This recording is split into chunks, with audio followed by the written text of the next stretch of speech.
We're just gonna start right now. We're streaming currently. Let me go to Awesome. Welcome to any existing being that is watching this. I'm GL. There we go. All right, so we are up there. Let me. I'm gonna try and see if I can look at this audio real quick. Let me see. Look at this audio real quick. All right, so go ahead and talk real quick. Hello, can you hear me? You're trying not to get a feedback Go ahead and talk real quick. Hello, can you hear me? Testing. All right, I think that should be good.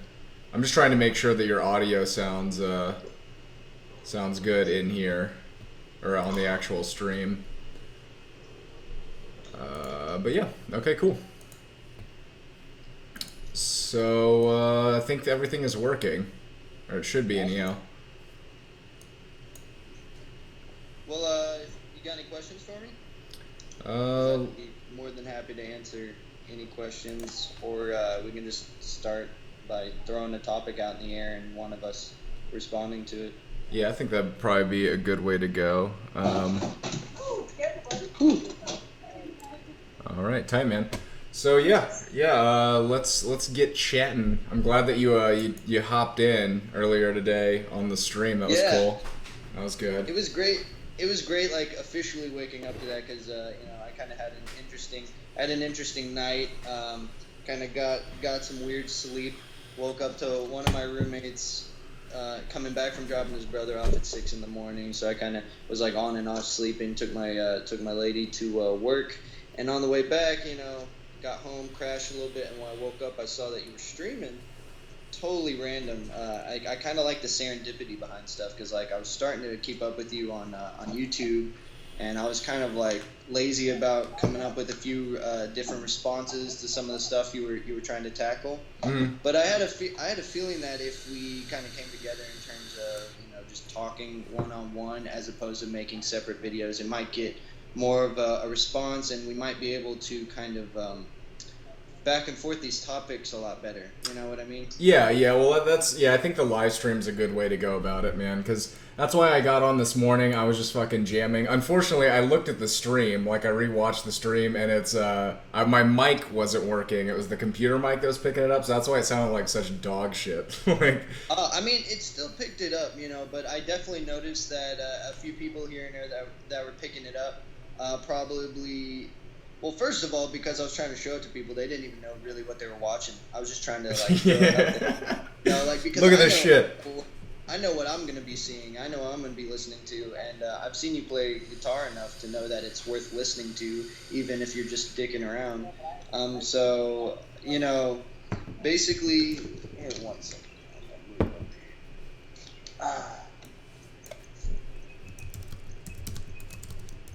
Basically, I figured.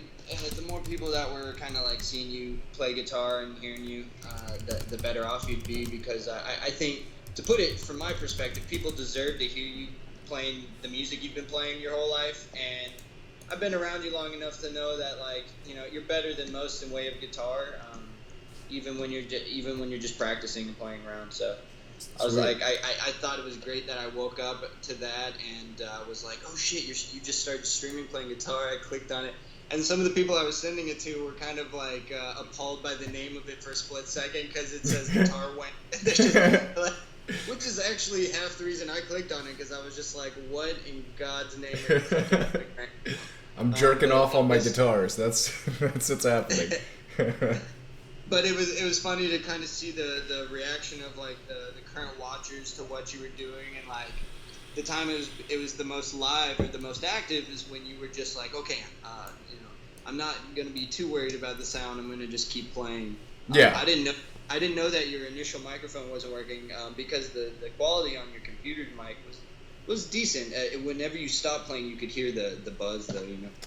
Yeah, it's a pain in the, like, it was irritating to me because I have like I mean, you can see my mic right here. I've got like a badass microphone, and so the fact that it wasn't recording any of that, And it's just from I just had the channel mix set up improperly, so.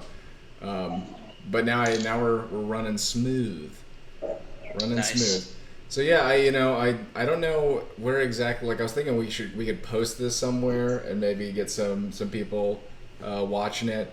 I was also wondering like we should if we could pull more people in here. I think I got to figure out how to work OBS a little bit better, so I can figure out how to get like all the audio properly. I bet I could set it up in Logic or something like that, to get it streaming a little bit better. That's not a bad idea. I don't. Do you think you'd be able to kind of create a virtual soundboard while we were recording? Well, yeah, that's kind of what I was thinking, and so I mean, I could test it out right now because, I mean, we could, because I mean, I don't think we have anybody watching right now, which is awesome. Yeah, yeah. I still think this is awesome. I don't care if nobody's watching. Yeah, yeah. I do think at one point, kind of like sending it out to ping it around out there in the internet. Once we start getting some good topics rolling, that might be a good thing. But I don't know how we would go about doing that anyway. So I'm kind of caring less and less about that and more about like the series of conversations that we're recording and we can show to people later after we edit them or whatever. Yeah, because it automatically starts recording what I've got going on here. So or it saves it to my YouTube, and I think I've got it set up to automatically upload. So, yeah, man, I mean, I guess we can just start shooting the shit and then have it saved there, and maybe people who are interested can keep watching or tune in the next time. Well, so my only reasoning behind you asking me about the whole origin story thing was more so to kind of get the more serious approach to why I am so ridiculous about the cosplay with just this specific character. Yeah, no, totally, man. Totally. Because I've told a few people this story, and it's a little bit, depending on your perspective, it can seem a little loony. But from my perspective, I think it makes the most sense to me. Mm-hmm. Yeah, man, go ahead and shoot, because I've got no origin. I just got my ugly mug on the video stream. Well, I mean, technically, you're a guitarist and you have your origin story about why you play guitar, and why you do what you do. Yeah. And like, I don't know, like I've noticed that as far as dressing up like Green Lantern goes, or being the Green Lantern goes, it's like the more seriously I take it, either the cooler people see it as, or the more they're like, this guy is totally batshit crazy. Yeah, I get that, and that's kind of like that's like the payment you pay. Mm-hmm. That's the price you pay for going around dressing like a goddamn superhero. Yeah. But what I will say is, as long as I've been living since I moved to Austin, right? I've been just meeting all sorts of different people. You get the new age people, you get the total realists that are there for school and everything in between. You've got the people that have been living in Austin all their lives and they're sick of the tourism and the overpopulation of this, the condensed population of this one city because it became so famous. Right. From just music venues and people not wanting to leave.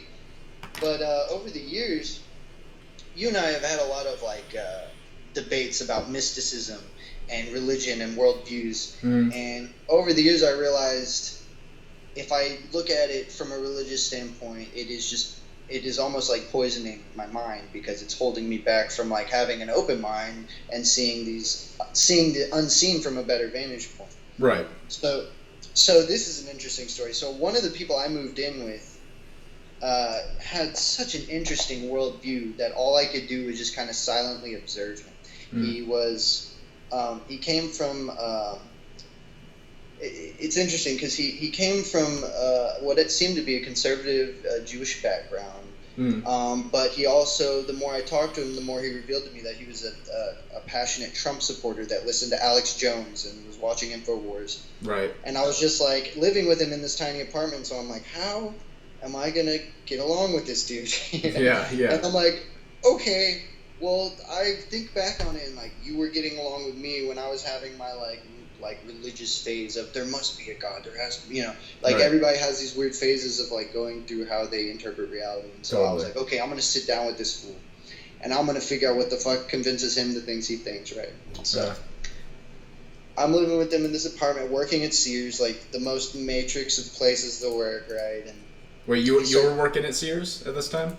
I was working at Sears, yeah, and it was one of those things where just people that recognized me were like, "How are you even here right now?" And I was like, "I don't know. I'm dying on the inside." You know, it was one of those things. But I met that roommate through working there, and so I thought that I would try to hear his viewpoints on some shit, and it was just interesting to watch how different viewpoints and different parts of the media influence the way things go, and to the point where I was like trying to make YouTube videos about rigged elections, and my phone wouldn't even let me upload them until after the fucking election. But interestingly enough, I was watching someone sit there and like just believe all this stuff that's being fed to him, and to the point where, you know, he's like watching Alex Jones, and Alex Jones is telling him that Trump's the best, and then he's believing this and trying to tell me. And I'm just like, dude, I don't believe any of it. Like, this is insane. And Which, like, to touch on that real quick, how interesting is it that, like, Alex Jones, who's, like, you know, he's known for being, like, big on conspiracy, big on, like he's, like, the alternative to what you normally see, you know? He's, like, the alternative voice to what you know, you're used to hearing. And for him to back up fucking Donald Trump, who's so much so, like, He's the corporate elite, you know, personified, dude. Like, he's just a giant corporate baby. So, like, to see somebody like Alex Jones start backing that dude, it's like, okay, where the fuck is Alex Jones coming from now? You know, like, is he as full of shit as everyone, you know, who's currently in the media? Is he trying to be big media all of a sudden, you know? Why is he latching on to such a weird candidate? Well, you know, interestingly enough, I think it's like a conversation we had years and years ago was about how Alex Jones, you know, he came from he began at one point and diverged off into a totally different path. And you and I were kind of talking about that one video where these people are protesting, they're protesting their right to protest. And Alex Jones shows up with a megaphone and just starts yelling at everyone. And he starts pointing at random civilians and going, "You're COINTELPRO. Yeah. And everyone just goes, "Wait, you seem like you're COINTELPRO because you are yelling at everyone who's trying to express their freedom of speech." And it was interesting to watch that, his mental breakdown of it, because they were just so blatantly pointing it out to him, and then he goes, no, you know, like he got immediately defensive because he literally got dropped off there to go do that. And it was just so obvious that the people exercising their rights were like, "Yo, you're trying to stop us. We're not trying to stop you. You just showed up here." You know? And what was interesting about that video too is everyone seems so confused because they're used to, like, Alex Jones being the guy who, you know, he supports those who are protesting and is supporting people who are fighting the establishment, and then he comes in and just starts screaming at them, and you can see people who are like, "What the fuck, dude? This is this is not what's supposed to be happening. You're supposed to have our back and shit." Well, I think the way you put it, corporate interest personified, is a very good way to kind of summarize it, because as far as I've see a guy who has tried to create success out of debt, and then when he is finally put on the pedestal about it, he just does his best to kind of tell everyone what they want to hear, like everybody else before him who's run for president. And so, you know, seeing a corporate tyrant suddenly become president, it doesn't necessarily make things any different, except for the way that he's being portrayed and the way that he himself is acting. Outwardly, you know, it's kind of causing things to go even more skewed than it originally was.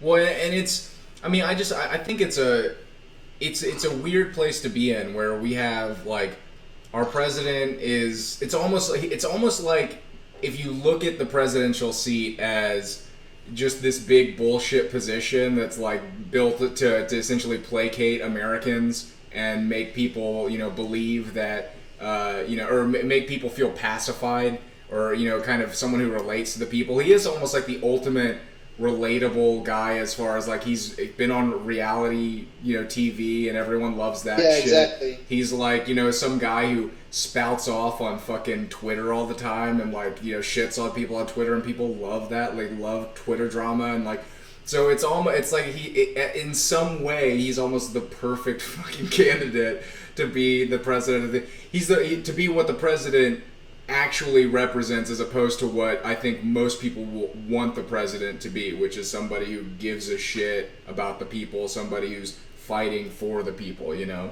and Exactly. standing up for what the people want, as opposed to what he is, which is just this weird representation of where America's at right now. Yeah, exactly. I think one of the things that kind of stood out to you saying like he's the perfect candidate in terms of being like this sort of people person that's gone through these trials to reach a certain level of alleged success. The interesting thing that my mind gravitates towards is all the predictions that have been made, not just by one animation like The Simpsons Right. that was eerily accurate. Like I later found out that there's a video of a real portion of him like going down an escalator that mimics exactly what happened in The Simpsons, which is a whole other topic to touch. But there's been people such as what is his name, Rob Lowe, the actor? Am I saying his name correctly? I think yeah, Rob Lowe is.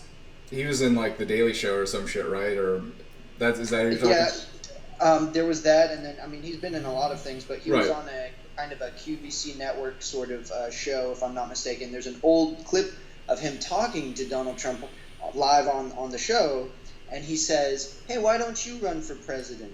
Donald Trump like, "You know what? I think I will." And it's just so funny how many people have alluded to it, and the mainstream media has in some way, shape, or form. Only in the sense that like The Simpsons touched on it, and there's been other shows that have poked fun at it until it just became a reality. Right. It's almost because like the animators and like the sci-fi authors and like the comedy authors of the the writers of the world are kind of like there are new prophets, sort of. Those are the guys who kind of think about like where could we end up? Wouldn't it be crazy? And so the fact that so many people have touched on the idea of Donald Trump being president is like a joke, just because it's the idea of like America's so fucking retarded that like we could eventually nominate somebody like Trump to be the face of our country. And it came true. It's one of those things that people talked about, that people joked about, and it's totally reality. I remember the election night, dude, when I was watching it, watching the tides turn from like because the whole idea, everybody was pretty much convinced that Hillary Clinton's gonna win. Like that was all the polls. Some polls were even like 90% positive she's gonna win. Like he doesn't have a chance in hell. Exactly. And so when it started, the tide started turning, when the momentum started shifting into his favor, like watching MSNBC and all these different people who were like they're like, well, we can't call it just yet. He hasn't won Florida just yet. We're not ready to call that, even though clearly he had won Florida. Like it was gonna, like so many people were biting their nails, worrying that oh shit, he's actually gonna take this. And I was laughing my fucking ass off. Like I thought it was fucking hilarious.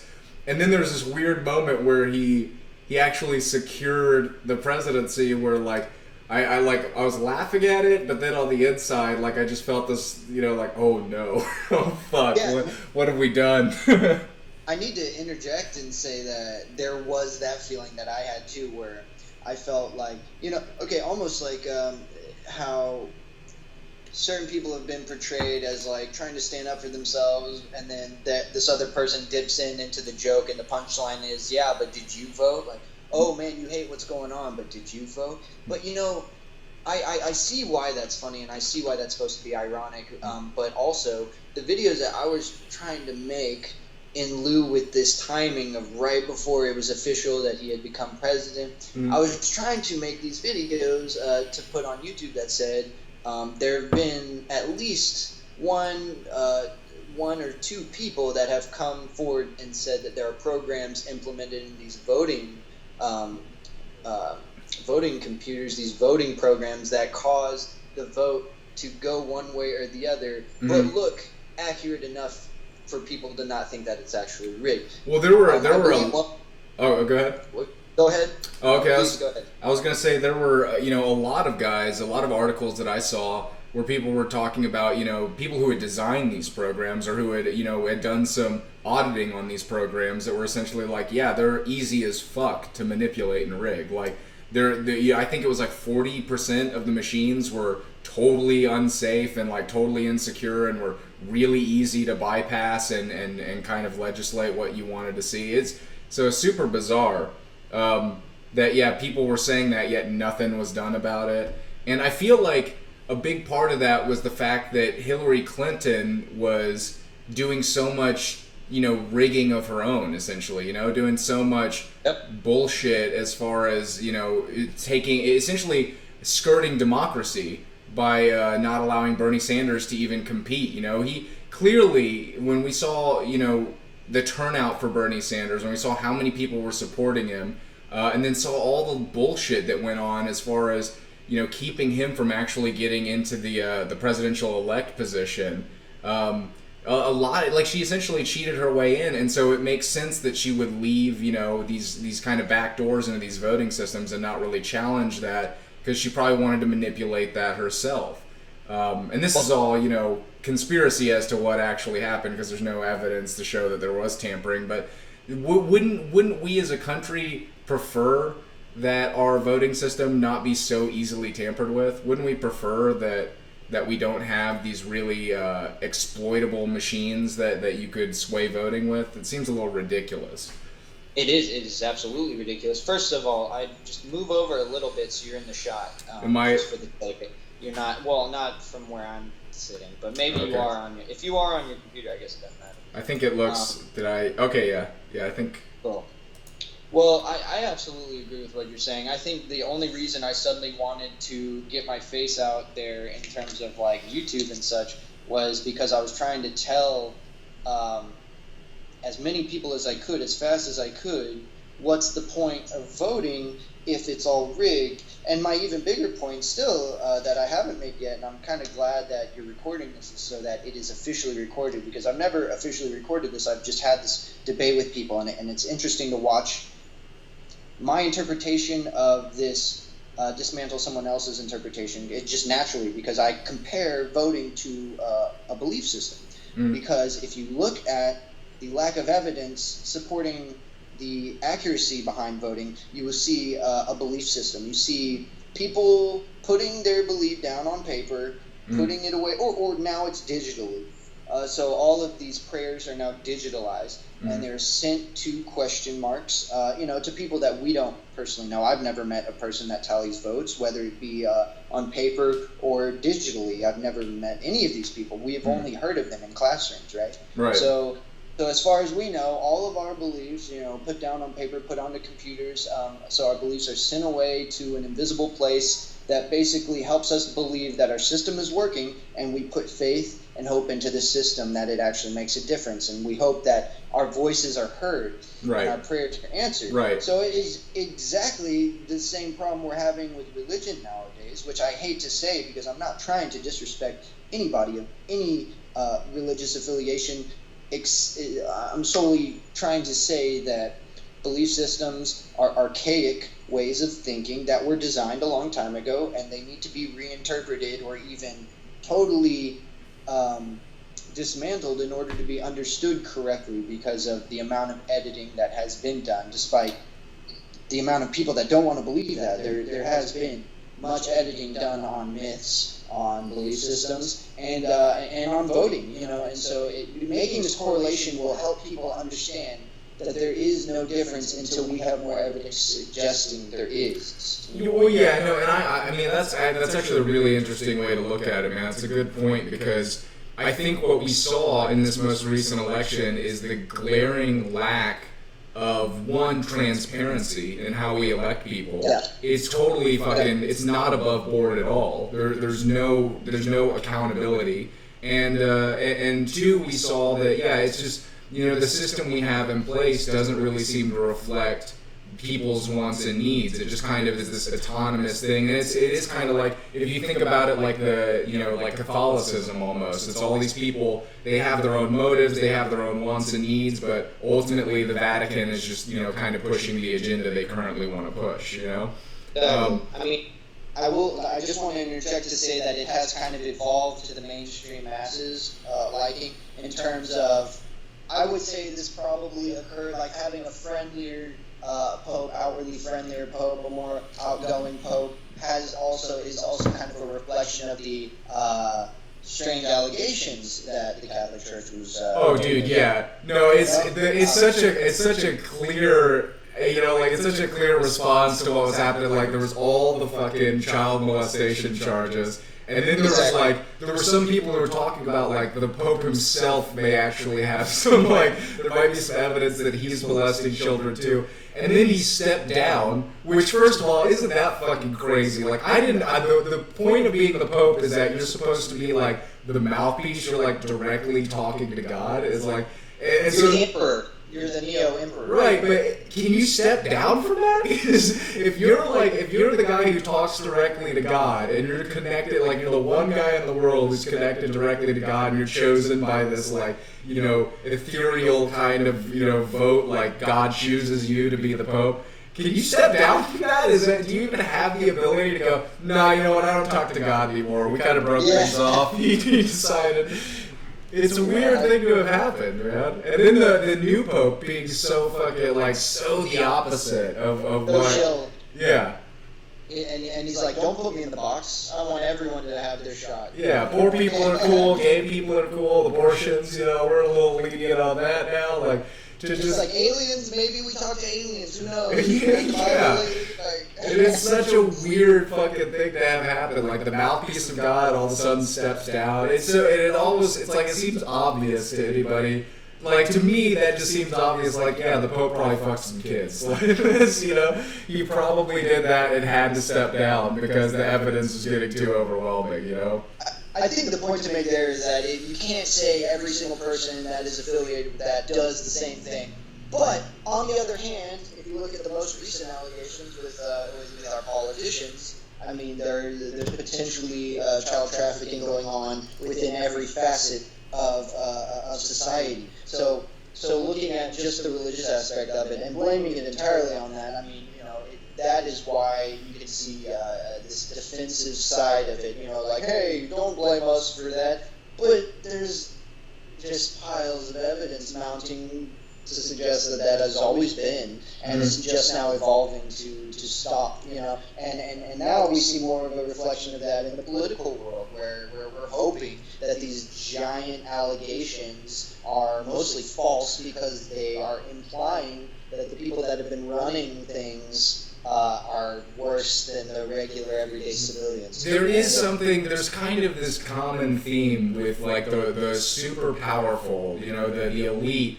There always is some weird, like, there's some weird connection to child molestation, dude. It's so fucking bizarre. And now, like, with the Pizzagate stuff, which, with all the Pizzagate shit, like, I don't know, I feel more skeptical towards Pizzagate because I'm almost inclined to believe that it's true. It feels like it seems like such an obvious thing, especially like you pour through the emails and look at it. There's some fucking weird shit going on there, dude. Like, nobody's... I don't know about borrowing pizza slices. Have you ever borrowed a pizza slice? Right. Yeah, or like how do you do that? Do you throw it back up? Like, what? That doesn't work. There's something else going on, but what it is not. We're unsure of. And there's clearly code speak going on there, and it's what it means. We don't, you can't be positive. There's not enough evidence to say I'm positive that it means this. But what I can be positive, at least. Right, and what I can be positive of though is that there clearly is something, like, they're speaking in code. There's no way they're not. It's people are like, oh, I'm gonna bring, like, what was it like? I'm bringing, like, all these walnuts. Like, I've got the, the nicest walnuts you've ever seen. And there's, like, this, it's like, nobody talks like that. Nobody's a walnut. Nobody's a professional walnut connoisseur. Yeah. I've never heard of a walnut enthusiast in my entire life. I'm sure they exist, but I doubt that they're in the political sphere. Like, I doubt. I'm not even going to try to make some logical connection because I don't see one. The other thing I will say though is, like, the way that people are reacting to this, that the people themselves are reacting, is almost directly in the defensive way, but you have to see that they're more so skirting topic into a different direction. They're like, let's talk about something that we can all relate to. And because it's easy to do as well, because that topic itself is unsettling, to say the least.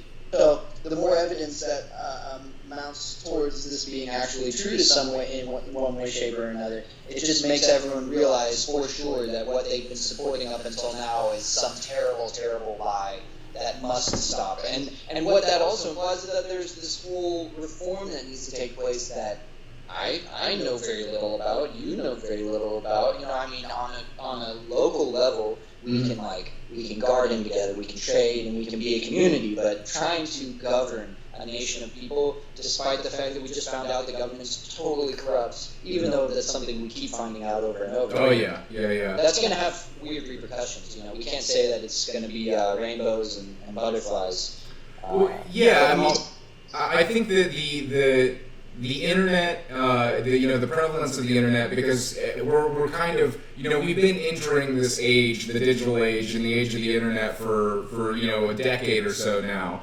And we're really getting to the point where everyone's got like a fucking smartphone. Like I bought, I didn't have a phone for a while. I bought this piece of shit smartphone for $30 fucking, but it still does everything that a smartphone does. It connects you to the internet, gives you access to all this information, gives you instantaneous conversations, and so we're really, I mean, that's kind of, it's showing like, the government's bare ass. Like we're seeing that the CIA is, confirmed to have all these fucking spy outlets. The NSA has got all these taps and information on all of us. And all the stuff that was for the longest time just seen as like bullshit conspiracy is coming out, to those who are sitting there going, yeah, of course the government's doing some fishy shit, and there's a lot of information to show they're doing some fishy shit. Now it's starting to come out, we're really starting to see it come out. And then we have stuff like Donald Trump being elected, which I just see as this big black mirror turned on society to be like,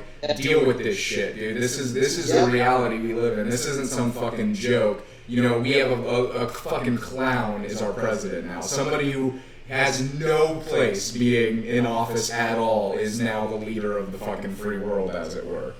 Well, I think it's interesting because this is kind of the result that everyone was hoping for in a sick way, so to speak. And nobody really wants to admit it, but everyone was figuring out, okay, these are all general statements, but when I say a lot of people, the mainstream masses were beginning to figure out that the Clinton campaign was corrupt, okay? And then by that point, Bernie Sanders had been just totally taken in the undertow. I believe, in my personal opinion, he may have even been threatened. I couldn't say for sure, but you just watch the evolution of how he was reacting moment to moment to all of these things happening, and then all of a sudden he just wasn't even a factor anymore, and almost like he bowed out because he understood that a person like him wasn't ever supposed to be that the idol that's put in place to cause people to forget that we're doing much more terrible things to the other parts of the world to enforce dominance. Well, right,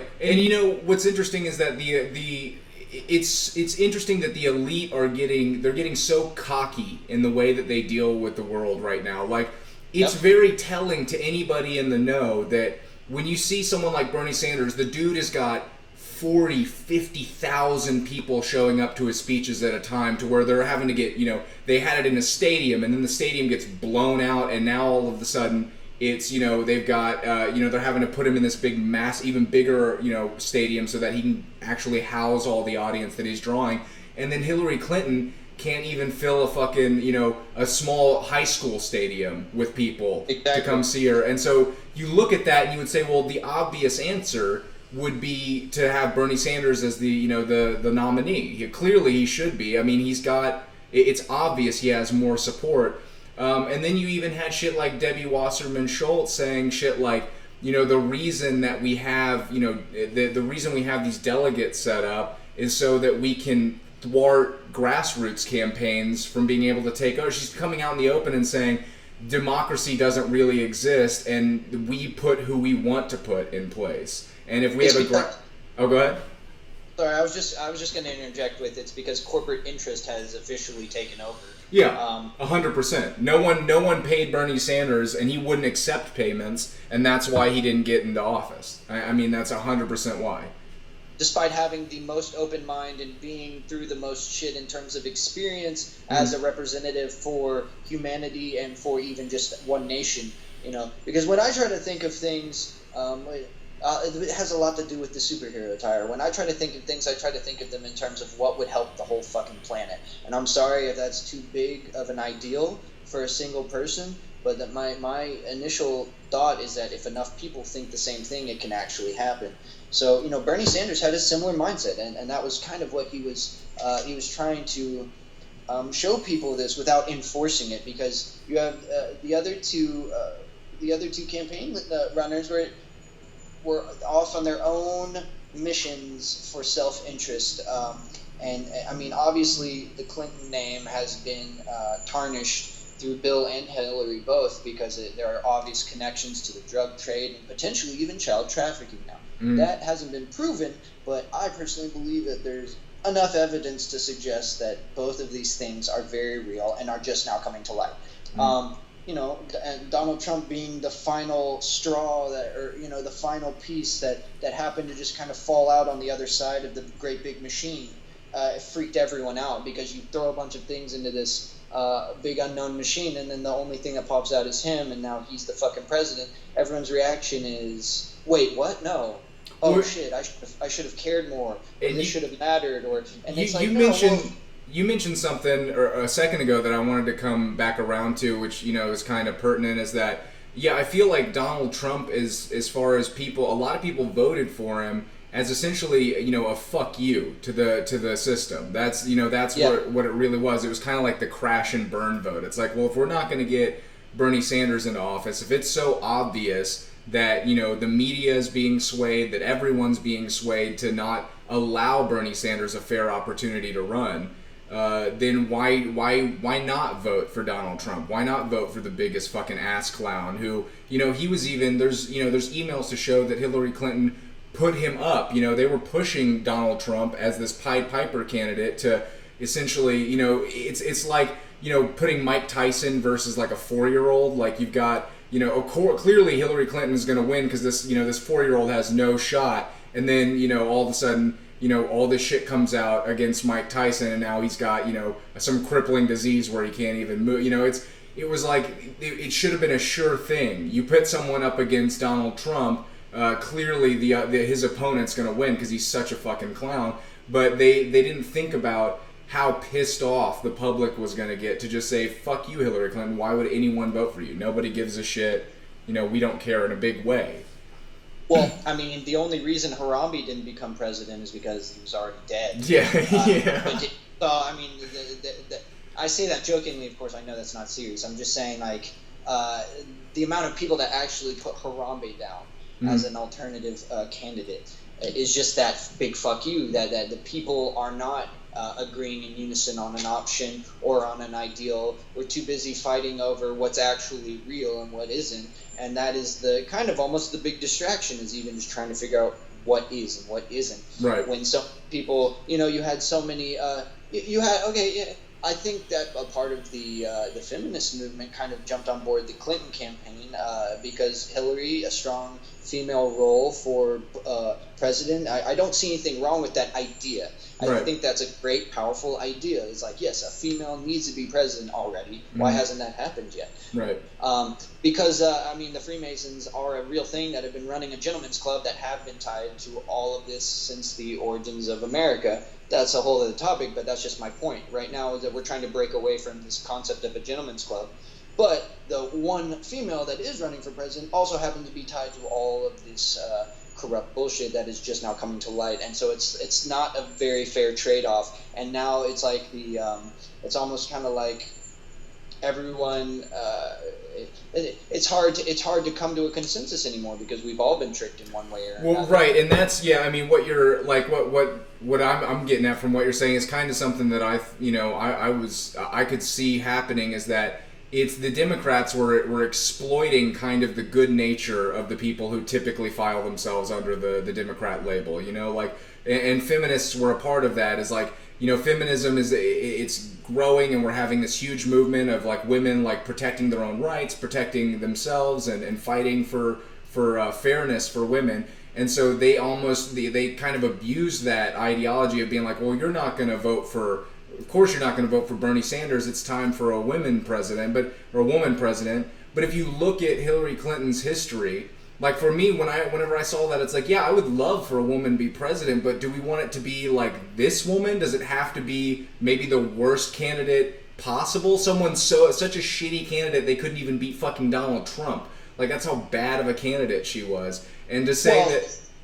It was also the timing, but continue. But yeah, you know, they almost took advantage of the fact that there was this big feminist movement going on in America to, Absolutely. you know, abuse that to sort of, you know, sure, Bernie Sanders was a man, but he was a man who had, you know, the people's interest at heart. You know, that's what he was fighting for, and Hillary Clinton did not have that. That's not what she cared about. She cared about all the Saudis and all the fucking major corporations lining her fucking pocketbook.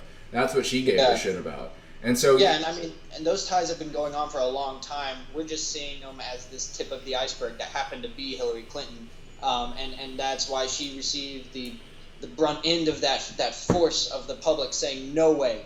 But then the alternative at that time became Trump, and then so the recoil from that choice by the consensus, it caused this feeling for uprising, but also it's all scattered in different directions, so it actually is nonsensical, you know. Yeah, we're in a way, I think this election somehow is ultimately good for America, I think, because it really, like I was saying a second ago, it really kind of just exposed the bare ass of corporate America and how it plays into our everyday life, how it controls our political system, how it, you know, reinforces this stupid bullshit that nobody wants. It just currently exists, and we can't seem to find a way out of it. You know, there's too much money in politics, and that's what Bernie Sanders was rallying against, was the money in politics, and he had a huge amount of support because of that, and yet somehow still didn't even find his way into the Democratic nomination. And it's telling, you know, it really pulls back the curtain on what's going on.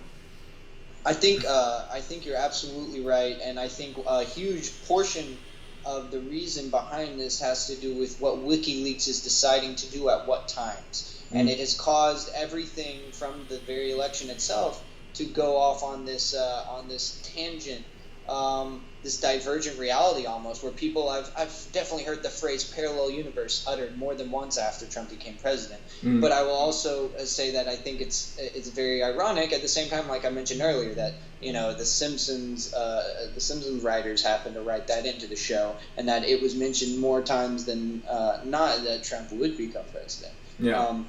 But at the same time, going back to WikiLeaks, I think it's important to remember they also just released a very small portion of data directly from the CIA, but it is still there's still a lot of information in this small little slice that's talking about exactly what you mentioned earlier, spying through different smart devices such as Samsung televisions, such as iPhones, down to the very point where these anything that's got a camera and a microphone attached to it that has access to the internet, they can fucking tap.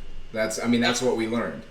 And it's sensationalized now, almost so that we're okay with it. It's almost like not even conditioning, but desensitizing people from this idea that satellites can read the pages on a book from the outer regions of Earth's gravitational field, and then also, you know, your camera recording what you say even when you think it's turned off. Samsung smart TVs have a false off mode just so they can record. And it's not to say that you personally are under attack, despite the fact that it is emitting that effect on people when they find out this information. It's also more so like we are now just statistical information. We are a statistic now. When people used to say that and mean it, and it just had this weird sense behind it, now there's so much evidence piling up behind this idea that we are no longer people as individual minds that are meant to get along as communities. We're just a statistic. Like, how much food does this person eat? You know, how many, you know, and I think it's also kind of tied into the this concept of like the rigged election and big pharma, in terms of like, if we're all one big guinea pig, if we're one big guinea pig farm, then it would make a lot more sense. You know, people don't want to be treated like that, but there's a lot of evidence saying otherwise. You know, that each of us is a lab rat, and we're not really supposed to know, because that helps the statistic be more accurate. So we're basically being watched by, you know, scientists that aren't even scientists. They're like secret police. Well, and it's, you know what I think it is for me. It's like it's just the effects of capitalism, essentially. Like, that's what I feel like. Capitalism has pushed us into, it's devalued humanity so fucking much. You know, people are so devalued that it's what they want, what they care about. None of that matters anymore. It's just all about, what are they buying? Who are, you know, what are they watching? What are they interested in? What are they talking about? And it's, it becomes almost like this data analysis. It does feel like, it's like we're in a fucking roller coaster tycoon, and you're just like, what is this park guy, you know, or what is this, you know, attendee at the roller coaster? What is he eating? What is he feeling? What is he talking about? What rides is he interested in? And exactly. And it doesn't seem to matter, you know, what people want for themselves. All that matters is, you know, how do we keep them confined? How do we keep people just happy and just comfortable enough to not, you know, to not blow shit up? How do we keep people pacified enough to not blow the fuck up and start losing their minds? Well, one point I'd like to make, I'm also going to put a side point out there. I'm going to go on a drive to get my lady in a second, but I'm happy to keep this going if you're down to. Yeah, man, if you want to pop back on to, you know, tonight or whatever, I'm down. We'll probably get some more people in the stream too, viewing and all that good shit. Well, there's that, and I was also saying, like, I could keep talking to you while I drive to go get her, unless you wanted to take a break. It's up to you, man. I mean, I'll probably end up, like, taking my dogs out and stuff if you want to cut back in, but... Cool. Well, okay. Well, then I guess I'll finish this point up, and then we might tie it up right for right now. Mm-hmm. So, essentially, I'm trying to go back on what I'm saying. Okay, I remember now. So, one point I wanted to make, and I don't mean to get too theorist, you know, here, because I'm trying to keep this as serious and realistic as possible, but despite the attire, right?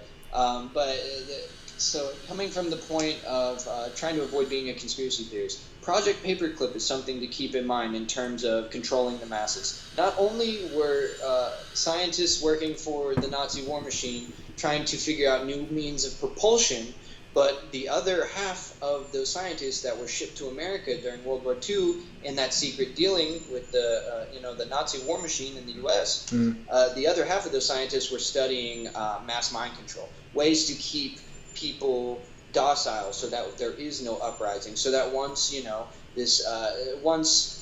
the empire has been funded enough and the right information has been implemented, even if we do start figuring out how rigged everything is, we've been drinking the water for so long that we're only going to get so angry, or we have, you know, or there is this connection to big pharma kind of dulling our senses and our awareness of the matter. Because the people that I know that don't take any, you know, real Western medicine in terms of, like, on a psychological standpoint, they seem to be the most expansive thinkers. And then the people that I've seen even just prescribed Xanax bars, or the people that abuse Xanax bars, you see them act much like a zombie, like someone that doesn't care. And you know what's crazy, man, is that, I feel like it's interesting because more and more people are getting, you know, poor. More and more people are losing their comfort.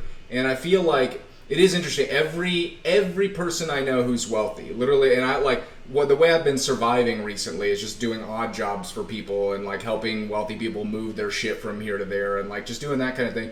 They all are on a fucking plethora of prescription drugs. You know, everyone is, you know, they've just got a backup stash of fucking Xanax. You know, they've got a backup stash of this. They've got all these kinds of fucking drugs. And the only drug that I really, use is marijuana. That's the only thing that really I could, just because I don't have fucking health insurance. It's like, that's what you use to take care of yourself. And I feel like it's this weird thing that as corporate greed gets more and more vicious, as the money grab becomes more and more obvious, it's making people poorer. Less and less people have health insurance. Less people are being able to take care of themselves. Less people are being, comfortable. Less people are more and more people are feeling kind of freaked out by what's going on in their own life. And it's almost as if the greed at the elite level is getting so massive that it's just even the elite are blinded to what they're doing. They don't realize that they're waking people up. That they're pushing people into this position of, my life sucks. I don't have health insurance. I'm living paycheck to paycheck. Everything's fucking scary. And then we're also seeing that, like, you go to a protest these days and you get squished into a little corner of the street where that's your free speech zone. That's where you're allowed to practice free speech. And people who get outside of that zone just get fucking maced and handcuffed and taken away. And it's complete bullshit. And it's a lie. It's an illusion. It's not real. And that's why we're seeing now, I mean, you can argue over the moral implications of it all you want, but like that's why at protests we're starting to see people just smash fucking limousines and fucking, smash windows and whatnot, because people don't give a fuck anymore. If you can't peacefully protest and have it make a difference, you're kind of you're backing people into this corner where they have, how else are you going to make your voice heard? If you're not smashing shit, if you're not getting angry, how else is anyone going to listen? Well, okay, I just want to make this point. I gotta kind of hold on. Let me check the time real quick. Yeah, no problem, man. Okay, I got about 20 minutes. So this is a pretty good point to kind of end on. I take no part in racism. I will talk about it as openly as possible to dismantle all forms of it. And in saying that, one thing I noticed this pattern is once Donald Trump became president, everyone, and I mean everyone, in terms of different walks of life, kind of like you started seeing these certain groups of people acting like, this is my excuse to be racist. You started seeing certain white people becoming way more blatantly racist. But then all of a sudden I started noticing these events that happen, such as three African American kids abduct a mentally disabled white man and start torturing him because Donald Trump is president. Right. And I see all these different YouTubers, well-known YouTubers, covering it and trying to sound. I'm trying to come off the least ignorant as possible. I think I said that correctly. Yeah. I just think that this is not the way you go about proving to the world that you're right. Is that, you think the president, today's president is racist or ignorant, so what you're going to do is get your friends together and kidnap a mentally disabled guy because he's white and then make him drink toilet water?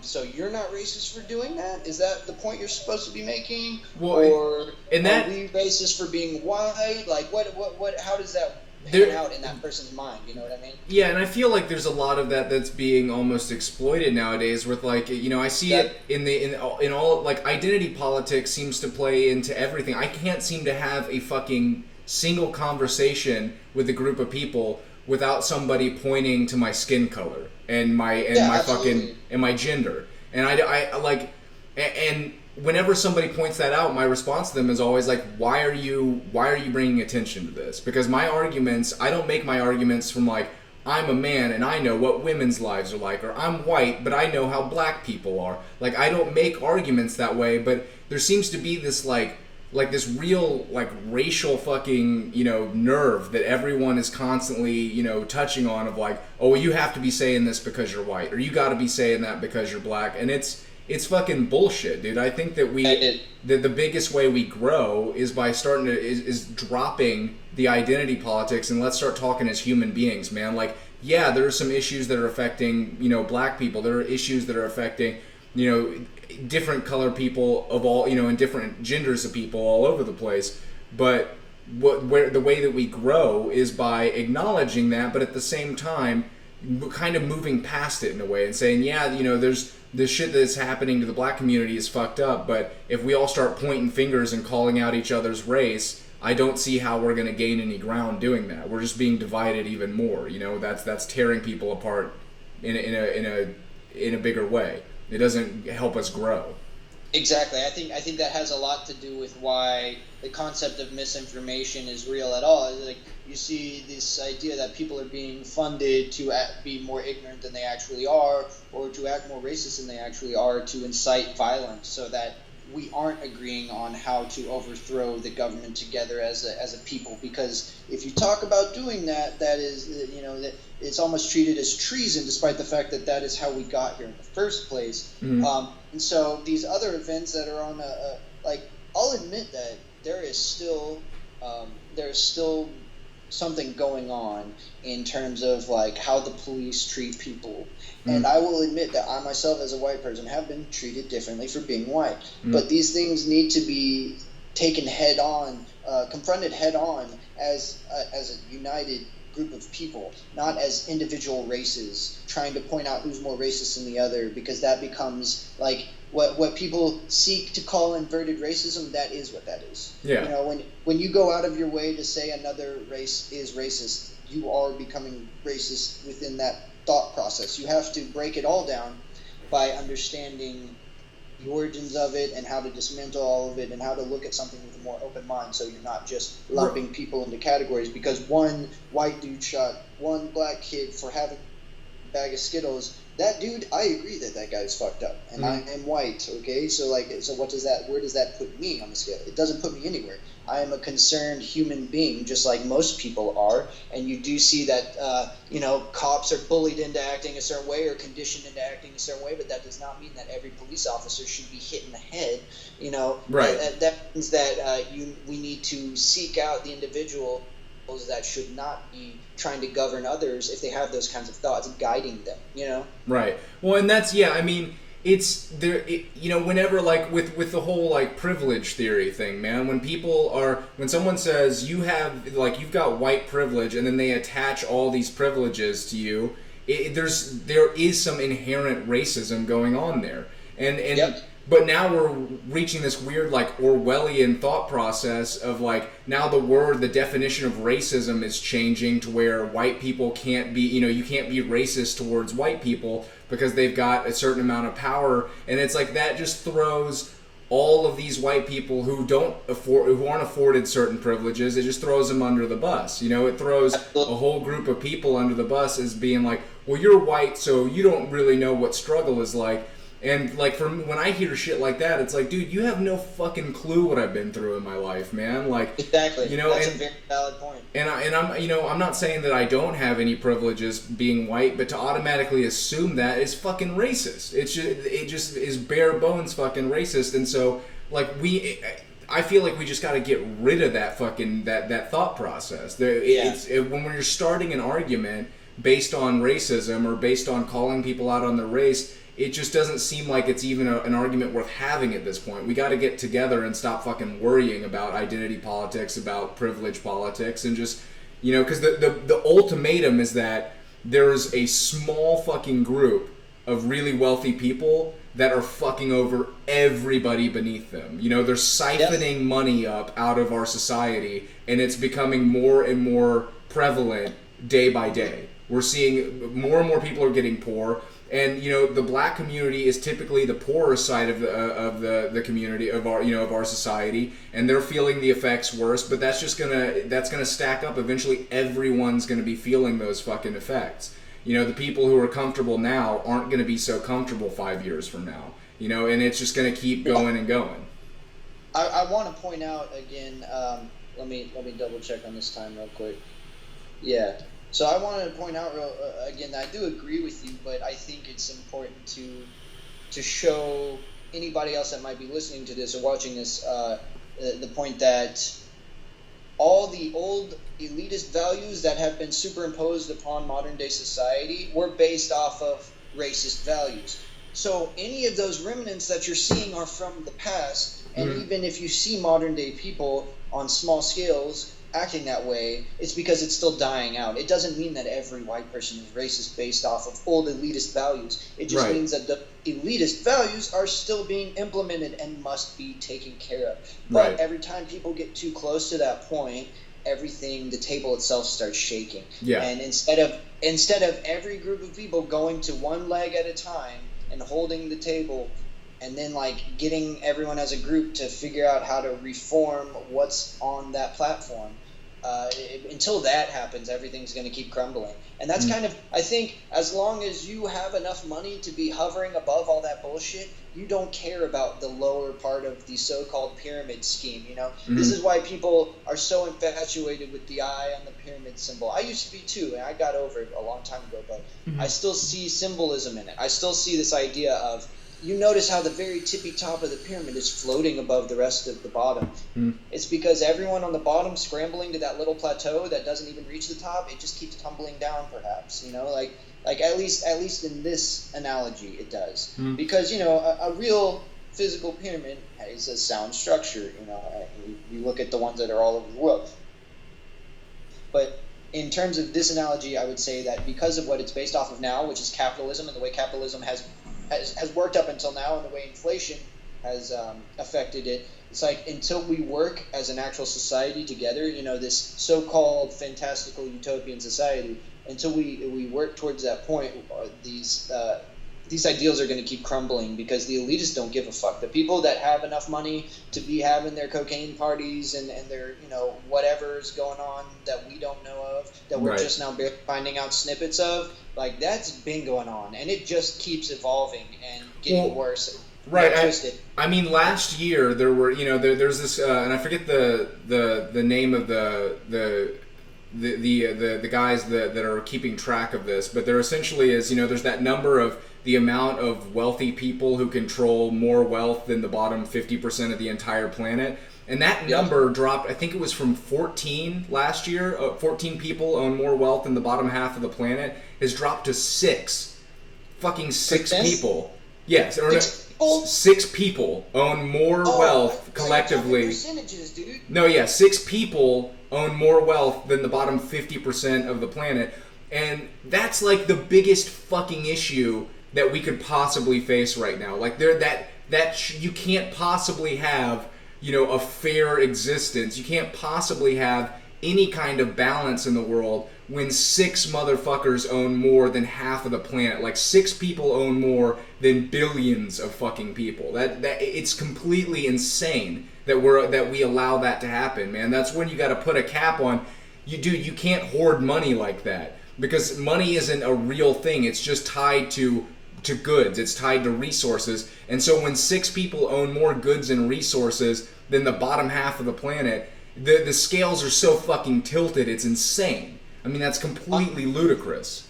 My interpretation of all this is that the so-called Holy Roman Catholic Empire is never gone away. We just like to think that it's gone away, but all the laws and regulations that we still follow, even the maritime law, all of these strange laws that we still are governed by were originating from this Roman Empire that we thought decayed, but really it just got reinterpreted and redemonstrated, it became superimposed upon modern day society. And I do think that we're kind of kept at a certain we're kept at a certain level so that we don't realize this, because once we do, we have the ability to change it all, because 6 people should not be deciding how the rest of the world functions, especially if any one of those 6 people turns out to be a terrible person. If half of those people turn out to be terrible people, does that mean half the world is destroyed in the process of deciding what to do? Even if they were all great, just completely benevolent, magical, wonderful people, it still is fucked up. That still is a totally fucked up way for the world to exist. You should. It's completely it's ridiculous to not have. I mean, you know, of course, you know, we'd be hard pressed to find, you know, a way to which we completely leveled out those, you know, all of the funds, you know, like the bottom half owning as much as the bottom half should, the top half owning as much as the top half should. You know, leveling that out is going to be difficult, but. But I mean, the fact that it's so tilted is completely insane, man. Like, we've reached this point where it's like, is there any coming back from it without some massive fucking destruction, some massive fucking violence undergoing? Like, because those people don't want to relinquish that power, man. They don't, because they don't give a shit. They don't give a shit. Well, I see your point, but I also think that this whole concept of, like, destruction and violence feeds into the reason The reasoning behind you have all these conspiracy theorists being like, oh, Illuminati, oh, New World Order, and then the Iron Pyramid yet again. Well, maybe this is the kind of reaction that is meant to happen in terms of if everything is controlled by 6 people and they don't want anybody else to touch their wealth, they're going to keep us as divided as possible up to the very last moment. And so... And they have more resources than all of us combined to try and figure it out. I mean, that's the thing that's so fucking crazy about it, is they've got so much resource in their hands that they can hire 1 billion fucking people to figure out how to keep everybody pacified, how to keep even, in America, we're, we do have it better off than so many people around the world. And, we could be helping a hell of a lot more than we do. But we're, everyone's so pacified. Everyone's, so caught up in their own shit that it's hard for us to join hands and fucking figure it out. We're so fucking divided. I'm not expecting anyone to hold hands and sing Kumbaya because, we all come from different backgrounds. But we need to realize that if we had the ability to restore that prosperity back to the world, people would not be at war with each other as much. It's sad to think that I can look up, I can Google or just web search an image of a starving child, and more than 1,000, 10,000, 100,000 images of different children will pop up from all over the world, possibly. Mm-hmm. And to me, that means that if I can Google the people that run the world, and there's only images of 6 different motherfucking people, and there's all these children that haven't done anything wrong, they haven't even had a chance to live, and they are starving because the way that the world works has caused everything to shift out of balance. I do believe that, yes, in terms of existence, maybe there is some sort of a survival of the fittest, but I do not think that many children deserve to starve for no good reason other than only 6 people have the ability to refeed the rest of the planet. I feel like if I had that kind of wealth, I would not have it because I would be trying to take care of these issues. And the people that have experienced this, like despite being a white person, oh my God, I've lived in my own car before. I've almost been homeless because I admitted that I came from a racist upbringing, and then the kid that heard me say that, who was black, decided to rob me, and then I almost became homeless, and then next thing you know, it's just a wheel feeding in on itself. And so we have to break the wheel. We have to realize this is all pre-designed in order for us to get caught chasing our tails so that we don't steal the wealth back, like a Robin Hood effect. Like, wait, we could save all these starving kids by just taking one of these people out of the equation, or talking to them and forcing them into a position of redistributing their wealth. Taking all 6 people and getting the UN to talk to them and be like, hey, we noticed that you could be saving the planet and you're not. Put them in a real awkward mainstream position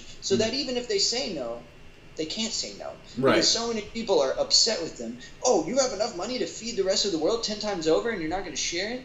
That's fucked up. That's fucked up. Yeah, and the whole world is watching. And maybe this would be a good point to maybe end and then pick back up on later is, Absolutely. I feel like, because for me, my understanding of society is the whole reason we exist in society, the whole reason that we pay taxes, we do things like that, is to try and make a more balanced existence for all of us, right? Like that's the point that's the point why, as nomadic humans, we gathered together and formed a little town, is that, hey, we can all figure this out together and operate better. So if society is actively working against its citizens, then we really got to figure shit out and rework our society to where it's properly benefiting the majority of people and not benefiting a tiny minority, There's no reason why 6 people should control that much fucking wealth. It's absurd. It's completely absurd.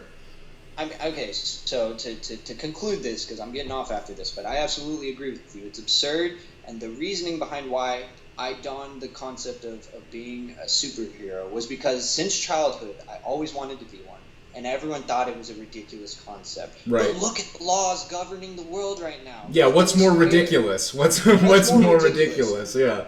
Thinking that I could have the potential to save the world if I help people think of this concept of a league that's connected to a fictional fantasy universe. You know what? This is another universe, and it seems pretty fucking fictional at this point. It's like, this is a parallel universe of Justice League, in my opinion. Yeah, no, I'm my version of the Green Lantern, and I'm trying to get people together to save the fucking planet because everyone is too busy disagreeing on who's the better candidate and when it's all corrupt, it's like we need to be focusing on creating a whole new league of individuals that are doing the right thing. It doesn't have to be me. No, I decided to take a mantle, you know. And I think I think that in a world where Donald Trump can be president, why the fuck can't you be Green Lantern? Like that's if that's the reality we live in, then that's the reality that can exist. So. Man. Well, thank you for chatting with me, dude. We can get back on in a little bit whenever you sort out what you got going on. But I think that's a good spot to end on the first little practice stream there. Oh yeah, man. I enjoyed it very much. The pleasure's all mine. Have a great day, man. All right, Lana. Take it easy, man. Peace. Peace.